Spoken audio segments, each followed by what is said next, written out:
A little bit of an update on another little section. It's near my hand-dug pond. I use the hand-dug pond right now to mine soil for my potted plants to create my own potting soil. It's a bunch of free inputs. So what I have is about 100 more feet that direction. Every time it rains, there is a cut in the ground that seeps water. Normal year, we'll have 4 to 5 months of water just constantly streaming from that direction. And it flows down this little seasonal creek and directly into the pond. You don't want to do that. You don't want to have a water source flowing directly into your water body. It'll fill it up with silt. Unless you actually want silt and organic matter and half-decayed leaves and all those goodies, which I do. But eventually it will be finally dug. I'll lay it with a BPA-free, environmentally sound plastic liner, and then use that to irrigate crops and hopefully get an aquaponics operation going. But we'll see how that goes. So this bed is right next to that, and we have another one of those thornless blackberries. And all around is just tons of natives, but they're not edible natives. So we have elbow bush with its leaves out. And we can see, hopefully you can see in the video, the serrations on the very tiny serrations on the leaf. Probably not going to be able to pick up the fuzz, but it's not very waxy to the touch. The underside of the leaf, you can see the color, hopefully.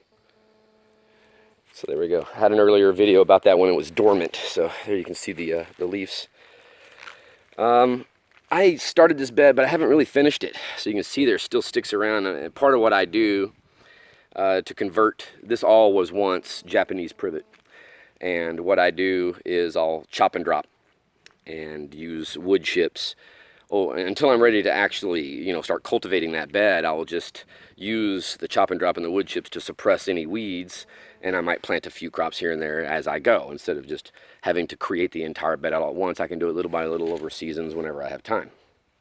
So you can see how those blackberries, they send out suckers, and you can harvest those and pot them up and save them for replacements or to sell them. I've got a chard that I planted late summer in a drought, and yet, even without supplemental water, it survived. So this soil over here is very rich forest soil. And a wild strawberry. And then here we have ironweed. Let me get my shadow out of there if I can. Yeah, ironweed, I believe, and I forget which exact species of ironweed that is, and I don't think it's edible, but the pollinators absolutely love it. It's perennial. It just keeps coming back year over year, but it hasn't spread by seeds yet. I'm waiting for that to happen. Okay. And the bed right next to it on the other side of the creek, I call it my peanut bed because there are lots of peanuts in here. But I have a domestic strawberry. You can see the peanuts. And I've got all different varieties of peanuts. I didn't really pay much attention. I have a little armadillo that likes to come and destroy this garden bed.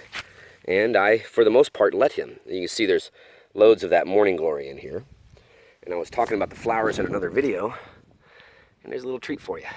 There you go. A little flower for you on that morning glory. It's native. It produces seeds, and there's some possibility those seeds are edible and hallucinogenic or psychedelic in some way. But I don't know that I would even bother to try. I've never tried. I don't know that I would. Because I don't know that the source is very good. So I had like a carpet wild strawberry in here, but the armadillo got in here and decided it needed aeration. And that's why I let them dig, because they aerate my soil. I've noticed, when you do permaculture, you sit and you watch. And I instead of putting a fence up, I let him do it. And every now and then, yeah, he'll kill something, but rarely. But generally afterwards, the soil is better off. It's more aerated. It's kind of tilled up, if you will. So I let him do it. I got wood sorrel, which is edible. Let's see here, and I got a thornless blackberry in there. Peanuts. Let's see what I'm missing. Is a lot of dormant onions and dormant garlic in here. Let's see, you know, the ever-present horse herb. I have that French sorrel. So in my Snowmageddon video, I talk about the sorrel. All of it survived the snow. It's very cold hardy. I would advise using it in this zone as a winter green, but the summers are just absolutely brutal for them, and it is really difficult to keep them alive. And the secret is shade. You can see what I've done is this sunflower here has sprouted, and I crimped it at the base rather than pull it out or kill it. Just simply crimped it over, and then by doing that, it provides shade at noon for this particular sorrel, and that's why it survived. There were 4 of them in this bed. This is the last one left, and I have another sorrel on the property that was grown in a bed of 4, and it's the only one left. And every one that I have lost, all the sorrel I've ever lost was during the summer. So the challenge with sorrel is going to be the summer, and I think the only way you're going to keep it alive is to stick it in the shade. It needs a considerable amount of shade, but again, too much shade, you'll kill it. I have I think this is called calendar flower. I forget, but it's a native wildflower. I actually planted it here. You get the morning glory in there. I had some ground cherries that died, and oh no, looks like it's coming back, a little bit of green. And this guy is sending up a little bit of green. I don't know if you can see it, it's right there. This ground cherry made it. We got a chard and a basil, and I've got some okra back there. You can see that okra. This is red burgundy, I forget what type of red okra it is. But I tend to grow crops that are red or black, just in case there is some truth to that cancer-fighting coloration. Crops supposedly with those pigments have higher abilities to fight cancer, but they taste the same, and so why not?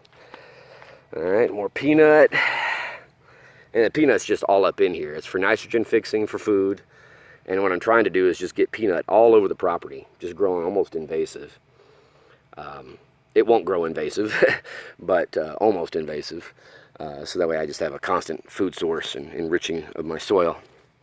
So I have a quince here, and I got a dead quince here, and another dead quince here. Some of this is from my own documentation. I wanted to have a line of quinces right here, but they all died.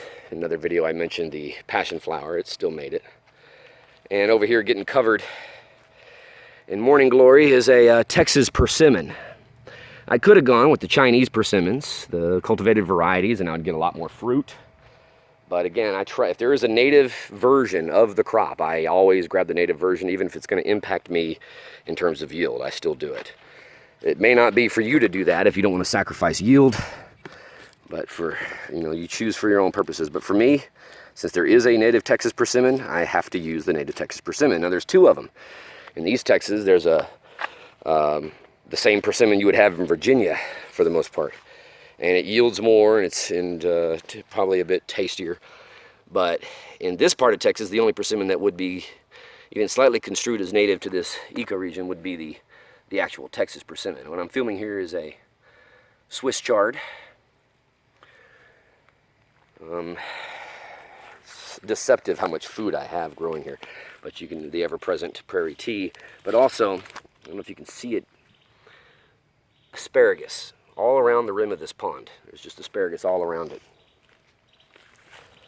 So I'll spare you going down there, but those pretty red flowers you see is Turk's cap.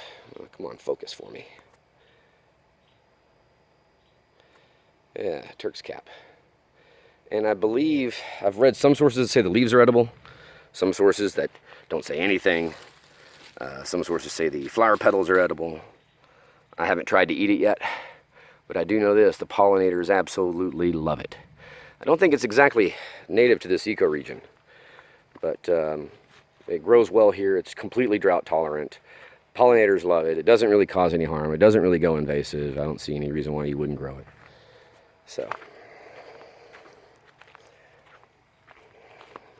in this video with a nice, pretty little sunflower.